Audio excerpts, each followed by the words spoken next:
Hey, it's me, Big CT, outside on a nice cloudy day in Yuma, Arizona, the day after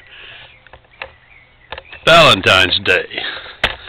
And I'm about to plant that hibiscus for my wife out there against the fence. I've planted already for her a different colored one of these bushes, Bougainvillea. And as you can see, we're starting to really get the nasturtiums and a few, not many, but a few blooms on, lots of buds on the sweet peas. Back to 1951, and on the way over there to Korea, I didn't really think a whole lot about it at the time. It just seemed like the second jump spooked me pretty badly. I went out of the plane wrong. Obviously wanted to be sure I wasn't guilty of what they said killed those boys, that they had kind of gone over like a dive.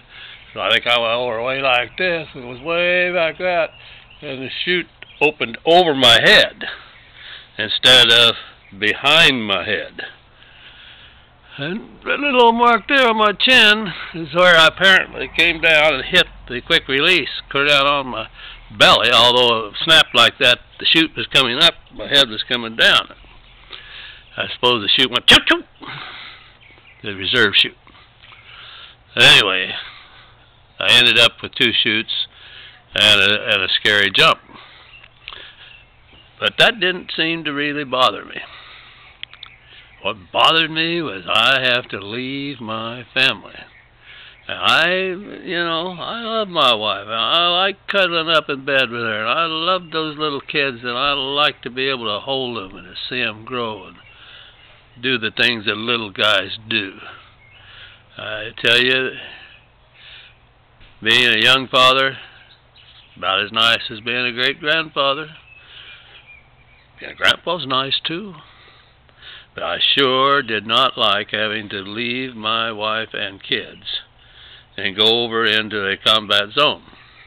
But I certainly understood the rules. Yours is not to reason why. Yours is but to do and or die. And of course that's drilled into our kids today. You take that pledge to follow all orders, it means follow all orders.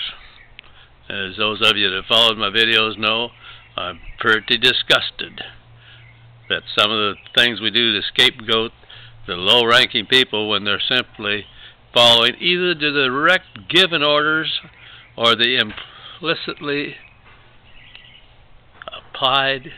implied rules that came down through the Bush-Cheney administration. I don't know how much better it's going to be, and I suppose if it goes sour, it won't be better.